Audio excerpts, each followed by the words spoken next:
današnjo avtomobilnostjo ostajamo v Ženevi, na avtosalonu, ki slovi po vozilih za petičneže, torej po dobrih zgodbah, ki letos temeljijo na oživljanju spominov in potlačenih željah. Bugatti, Piech, Hispano Suiza, Pininfarina, Da Vinci, Aurus, Lagonda, Breitling. Dame in gospodje, to so današnji sogovorniki. Pozdravljeni v avtomobilnosti. Tudi v drugi oddaji še vedno ostajamo na ženevskem salonu avtomobilov. Tokrat v popolnoma drugačni družbi avtomobilov kot v prvi oddaji. Če smo se v prvi oddaji družili z avtomobili, ki jih boste na naših cestah zelo pogosto videli, se bomo v tej oddaji z avtomobili, ki jih skoraj zagotovo ne boste videli na naših cestah. Govorili bomo o super dragih, super prestižnih, luksuznih avtomobilih, ki imajo seveda zanimive zgodbe. Ni dobrih avtomobilov brez dobrih zgodb. No, in Švica, Ženeva tudi, je območje za takšne cukrčke, diamante. Ne samo, kar se avtomobilov tiče, tudi recimo urarske industrije. In tisti, ki so prestižni, ponavadi dobro sodelujejo oziroma so sodelovali v preteklosti in zdaj ta sodelovanje obujajo, jih nadgrajujejo in s tem pišejo nove zgodbe, ki prinašajo seveda tudi sladkorčke iz zgodovine. Ampak predlagam, da začnemo kar pri najdražjem.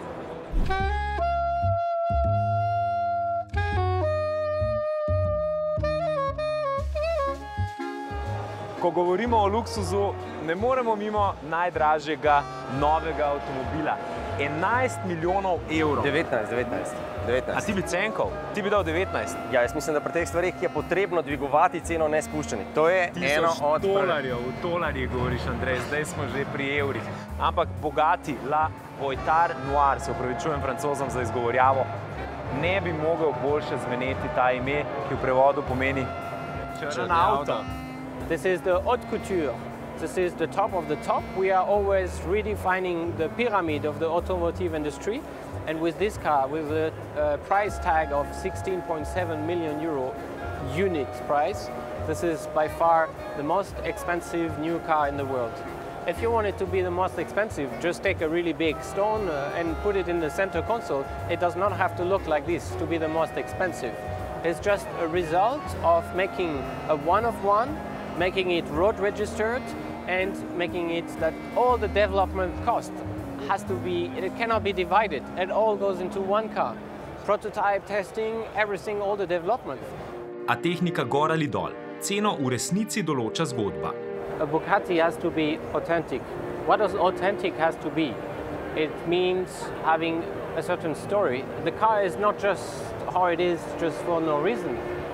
We are celebrating today 110 years anniversary of the brand, but also 110 years anniversary of the birth of Jean Bugatti. The masterpiece of Jean Bugatti is the Type 57 SC Atlantic.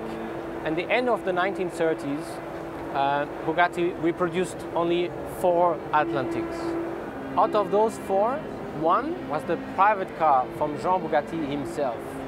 So the private car from Jean Bugatti was the Black Atlantic. In the Second World War, this car was basically the whole factory was moving from the occupied zone in Molsheim all the way to Bordeaux in the free zone. The chassis number 57453 of that particular Atlantic left the company but never arrived. We actually do not know where that car is. It is basically a myth. We call it the Amber Room. So we took that particular car and basically I always thought, how would Jean transpose basically the timeless beauty and the elegance of his own Atlantic onto a modern day Bugatti. So we did the impossible and did a one-of-one, only one car for one customer, inspired. It's not a retro design, it is inspired by this Black Atlantic and presented here for the celebration of the 110th anniversary in Geneva today. Kako so Nemcem, alo, Francozi ukradli nazaj Bugatti, ni znano, je pa znano drugo. In zgodovina se ponavlja. Nemci so Bugatti kasneje kupili, danes sodi v koncern Volkswagena. In samo zaradi kaprice njihovega zelo pomembnega ustanovitelja novodobnega Volkswagena Ferdinanda Piecha. Gospod Piech pa se v Ženevi pojavlja še na nekem drugem razstavnem prostoru. Toni Piech njegov oče je Ferdinand Piech, njegov pradedek je bil Ferdinand Porsche. No, ampak oba sta pomembna. Ferdinand Piech, naj povemo, avtor česa pravzaprav je. Audija kot takega, ki ga je postavil v premium brand. Postavil je vizijo štirikolesnega pogona in quattro pogon postavil na posebno mesto, ker je hkrati izjemen poslovnež in tudi tehnični genij. Potem je tukaj model XL1, se ga spomniš? Smo ga mi vozili v Mariboru, še policija nas je ustavila, da smo se lahko skupaj slikali. In je avto, ki ga je Ferdinand Piech postavil oziroma naredil zgolj zato, da je svetu dokazal, da lahko obstaja vozilo, ki požre po domače rečeno kot 3 litre na 100 km. Potem je razvil celotno športno filozofijo Porsche, 917 za začetek. Potem je tukaj enotna platforma, na kateri danes pravzaprav stoji celoten koncern. Lahko bi šli v nedogled. Da ne bomo šli predaleč v zgodovino. Kaj Piech ponuja tukaj s tem super luksuznim, lahko rečemo tudi športnikom, ki pelje na električno energijo? Naj bi imel 400 km dosega in naj bi se do 80% baterije napolnil v 4 minutah in 40 sekundah, kjer se največji v industriji sprašujejo, kje mi delamo nekaj narobe, da nam to ne uspe. Ampak kaj še zanimivo, stvari so se lotili, kot se spodobi. Z lepim razstavnim prostorom, s katalogom, ki je na tokratnih sejmiščih že kar redkost, ker vse dobivaš na USB ključkih ali pa celo z linkom do neke internetne strani in pa s koktelom, ki se imenuje Liquid Piech. Iz Barcelone pa prihaja na novo obujena znamka, ki izvira že iz leta 1904. A Hispano Suiza ne obuja zgolj imena, ampak tudi svojevrstno dojemanje luksuza. We have created a new name that it's Hyperlux, like hypercar, but focus on that, on comfort and luxury. It's about the customization that you can have. Even you can have, carbon fiber visible or other things that other sportive cars can offer. In all the interior, we are working even to have a customized perfume or personalized watch in the center of the console. If you have in mind something that you want to put in the car or you want something special for you, we are open. This is not a concept car. How many cars will you produce? We are going to produce 19 cars. And the price? 1.5 million.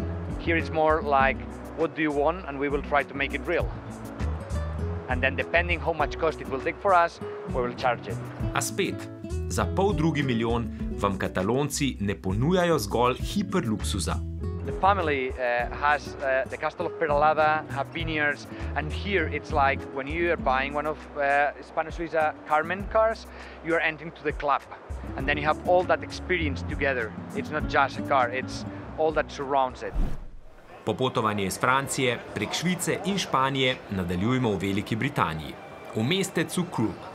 Ko pridemo do angleških superluksuznih znamk, pridemo tudi do največjih avtomobilskih zgodb in največjih pravljičarjev na področju avtomobilskih zgodb. In zdaj sicer zanje zgodbe govorijo predvsem drugi. Največ podjetij, največjih zvenečih britanskih znamk je v lasti tako nemških kot indijskih lastnikov pa raznih finančnih skladov, tako da zanje zgodbe govorijo danes bolj drugi, ampak zgodovine jim nihče ne more vzeti. In ko sva pri Bentleyju, je recimo zanimiva zgodba povezovanja avtomobilske znamke z urarstvom. In Bentley ter Breitling imata najdaljšo zgodovino avtomobilsko-urarskega sodelovanja. In v tej zgodbi, letošnji ženevski zgodbi, so šli tako daleč, da so na starem Bentleyju iz sedeža, ki je bil narejen iz lesa, vzeli malo lesa in ga deli v košček armaturke v novem Continental GT-ju, je pa seveda za ekstra zgodbo poskrbel tudi Breitling, ki je za številčnico uporabil les enakega oziroma istega lesa. Bentley kaj pa da praznuje stoletnico, tako kot francoski Citroën. Xavier, 100 years. Yeah, It's hard to believe. Yeah, it's hard to believe that, you know, for someone like me, that cars were here 100 years ago. How excited are you? Even if Citroën was not the first actually to enter into automobile. Not to mention, but it's exactly 100 years ago that Citroën did manufacture the first serial car. André Citroën was inspired by United States, by Ford, and wanted to have the same industrial phenomenon coming into Europe. Right. So what is so special about this one, the first one? If you could just, Idea was for André Citroën, as he was not the first one to enter into this car industry, he wanted to be different. And he knew that, for instance, the best was to propose something which was accessible to people. So he wanted an all-included car. So it was the first car that had both all included, so you can start the engine. And that's what made the revolution for Citroën. and from the first one, you are taking me on the other end of your stand. The next to show is a revolution in car industry, because at the beginning, the principle of the car industry was to have a chassis and to put a body on top. That was what we call the carrosserie. Oh, right. So there was, at the time, early 20s, there was many carrosserie makers. And then Citroën in 34, 35, introduced the first body car. And this car was a revolution. The car was basically a lot lower to the ground, so a lot lighter, then a lot quicker. And this brought a lot of economy. Second thing, it was also the first front wheel drive. All right, yeah. So that's why it's called traction avant. It's front wheel drive.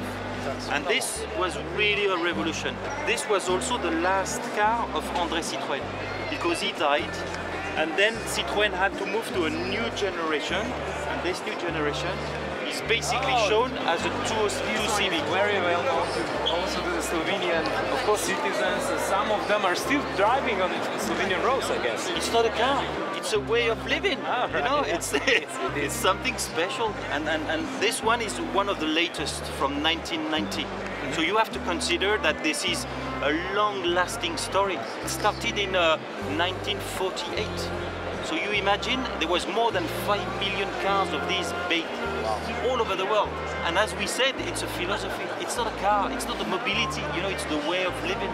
And this car is just unbelievable. It's the most collected car in the world, probably. And next we'll be having the biggest gathering of the Citroën fans that will be happening in July in France. And we're expecting 4,500 cars in one place. Ostanimo še malo v Franciji. Pravzaprav v Franciji 30 let. V Toulouseu namreč letno izdelajo 200 takšnih replik z električnim motorjem. Zanimivo pa je ime podjetja.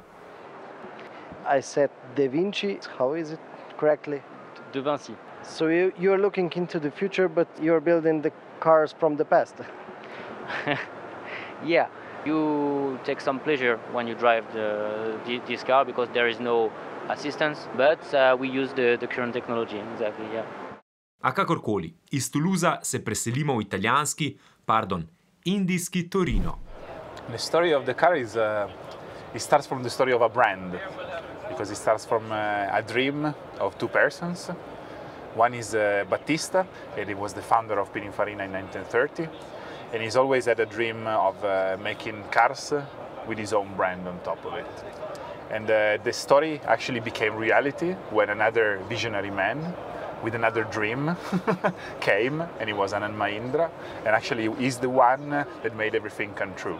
Ime Pininfarina je seveda poznano, a tokrat govorimo o sestrskem podjetju, proizvajalcu avtomobilov. Njegov nastanek je sprožila električna revolucija. We believe that this is the best possible moment in the history of cars, because there's a lot of new possibilities given by new technologies like electric power. When you see how much you can do with electric powertrain, you know, this car has 1900 brake horsepower, 2300 Newton meters of torque. It can go from 0 to 100 in 2 seconds. So it's an object that has performances that with the normal combustion engine are totally unknown. It's a quantum leap in technology that, you know, if you see the potential, of course it's going to be like this in the future, yeah.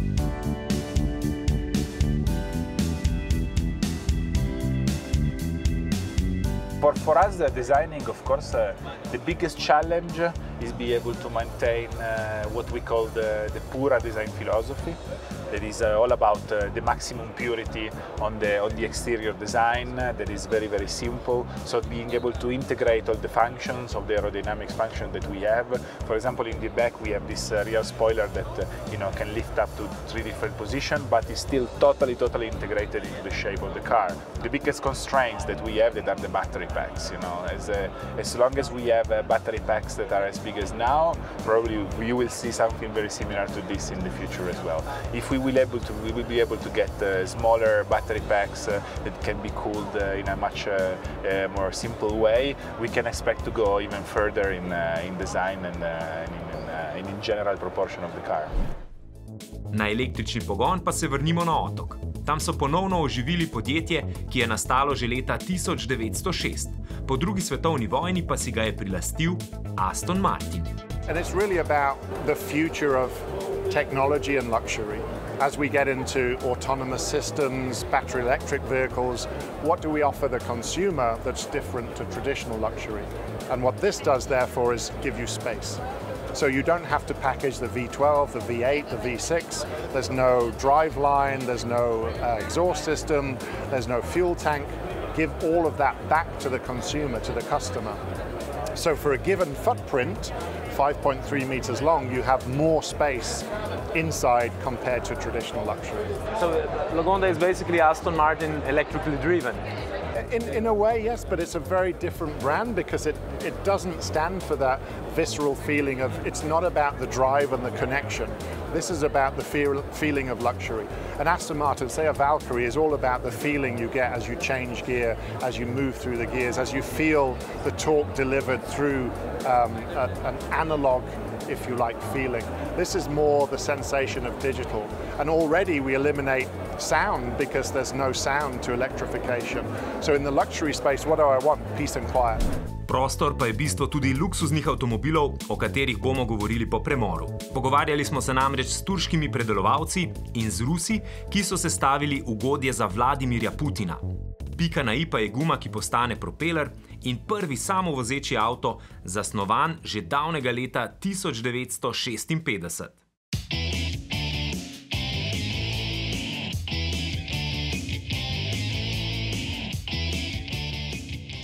Eno je torej voziti avtomobil, drugo pa se voziti v avtomobilu. In če hočeš, da se udobno voziš, potrebuješ prostor. V tem pogledu prednačijo kombiji. A eno so kombiji za strogo poslovne vožnje, kot naprimer Ford Tourneo Custom, s katerim smo se z ekipo pripeljali v Ženevo. Nudil je konferenčne sedeže, elektriko za naše prenosnike in USB vtičnico na prav vsakem vogalu. A trend v Ženevi so bili kombiji za petičneže. For the design, we need a space. Space is the main part here.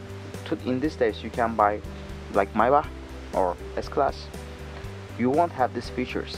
You won't have the space. You can have a hypersport car, but you cannot drive your hypersport car every day. Prestiž pa je mogoče občutiti prav v vseh razredih. Tudi recimo v Mercedesu V, ki je mimogrede tretji najbolj prodajen Mercedes. No, kaj zanimivo je, da je tokrat predstavljen v konceptu električnega vozila, kar je v bistvu nekaj zelo pametnega, saj poslovneži ponavadi rabijo prevoz na relaciji letališče, služba in pa recimo hotel. In to lahko pokrije elektrika oziroma domet, ki jo ponuja z baterijo oziroma z električnim motorjem. Electric powertrain we are planning with, there is a new Mercedes EQ. We are following. If they start on market, we will change our vision like that to electric. Because in the world, the petrol is going down, the future is electric. I find here in Geneva 2 companies from Turkey. There are 2 companies from Russia that are also building dreams in the Mercedes V-Class. Why Mercedes-Benz V-Class? Right now in this Geneva Motor Show, there's a 7 company who are doing this. 5 years ago, there was only 2. Now it's 7, but we are fine with it because every day, every hour, actually every minute, this technology grows. You always produce new technologies, something that new features. Na salonu so takšna razstavišča, kjer je recimo takšna stena, ki preprečuje, da bi ljudje recimo kar takole preprosto prišli do avtomobila, in so avtomobili, ki so blindirani, ki so recimo takšnih stekel, da tudi tisti, ki se noter vozijo, nimajo radi, da se jih ravno vidi, kako se med vožnjo v službo brskajo po nosu, oziroma da bi jim Bog nekdaj kdo potrkal sredi vožnje in zahteval avtogram. Ampak preden prideva do znamke tega avtomobila, pa še nekaj. Človek, ki je resnično veliko vedel ne samo o tem, kako se naredi super športen avto, dober avto, ampak tudi zelo drag avto, je bil seveda Enzo Ferrari. In med vsemi zgodbami tokrat vzameva ven eno. Enkrat je rekel, da če hočeš avto prodati po zelo visoki ceni, potem moraš na trgu ustvariti tak občutek, da avtov ni dovolj za vse tiste, ki bi ga hoteli in si ga seveda sploh lahko kupili. Da je na te avtomobile torej treba čakati, kot se danes čaka tudi na navadne serijske, roko na srce. Ampak tole je eden izmed avtomobilov tistih dveh fantov, ki se borita za prevlado v svetu. Eden s tem, da brez srajce jaha na konju, drugi recimo s tem, da gradi vsak teden novo višino zidu. No, ampak če ostaneva pri prvem. Vladimir Putin je imel za svoje vozilo prej Mercedesovega S600 Pullmana. Spravi, še en tak epski avto za prestižneže. In ga je zamenjal za tega.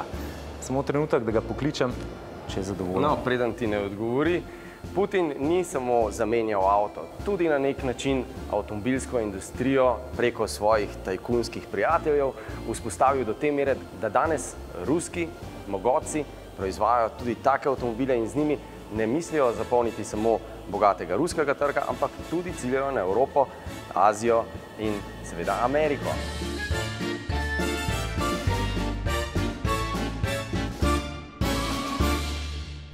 Ja, Goodyear na avtomobilskem salonu vedno predstavi nekaj novosti, nekaj, ki jih gleda zelo v prihodnost.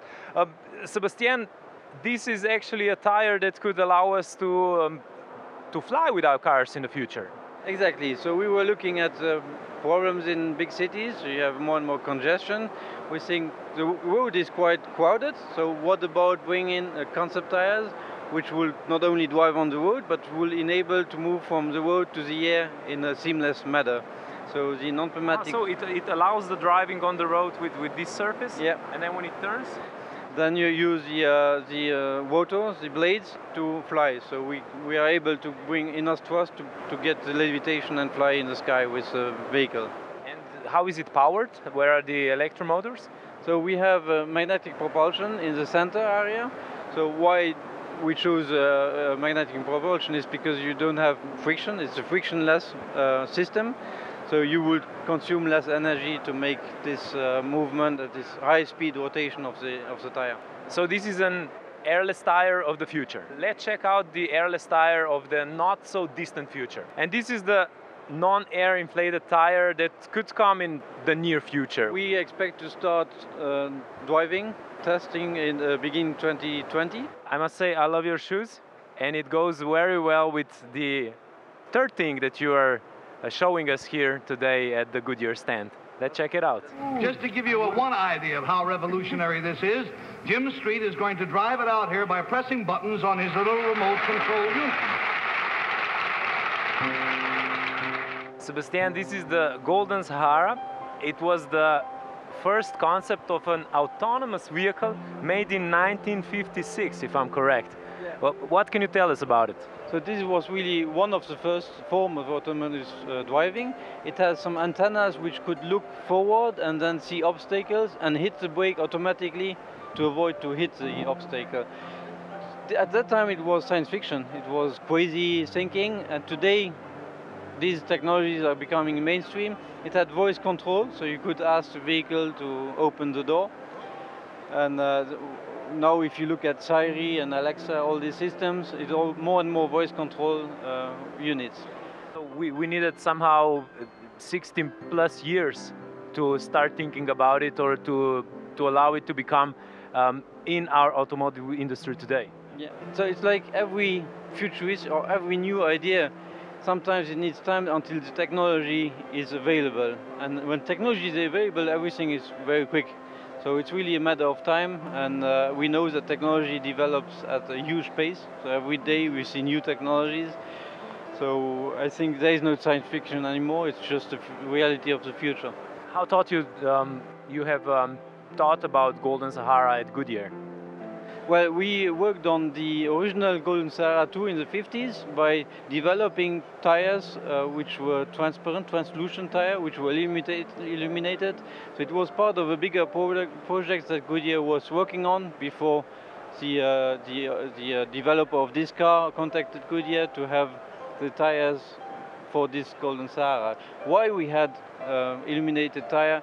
We thought about how can we improve safety, so visibility at night or in bad weather condition.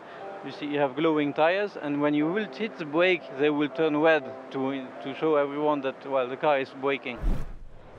Najin sprehod pa zaključujemo z Lamborghinijem Huracanom. Ja, prav ste slišali, Lamborghini, ne Lamborghini.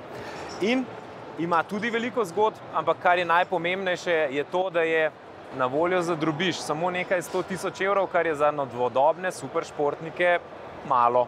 No, pa dajmo pogledati eno zgodbo. Meni se zdi najbolj zanimiva. Tista, ko je Lamborghini gradil še traktorje. In to je bilo čas po vojni, drugi svetovni vojni. Potreba v Italiji po traktorjih je bila zelo velika in njemu je šlo finančno zelo dobro. Zato je stopil do soseda Enza Ferrarija in si kupil športni avto. In imel nekaj pripomb, glede na to, da je dobro gradil traktorje in nekaj vedel tudi o tehniki in ni bil zadovoljen z Ferrarijem, ki ga je takrat pa zelo preplačal po njegovo. Šel je k Enzu Ferrariju in mu rekel, poslušaj, nekaj modifikacij bi bilo treba narediti na menjalniku, pa še nekaj drugih stvari je s tem avtom narobe, sicer bi bil pa super. In tam mu je rekel, karakter Enza Ferrarija je zelo znan, je rekel, ti se ukvarjaj z traktorji, jaz se bom pa športnimi avtomobili, še to, da sem ti ga prodal, mi je žal. No, ego Italijana je bil prav in tukaj imamo super športnike. Ampak dajmo končati oddajo tako, kot se prižge oziroma ugasne Lamborghini.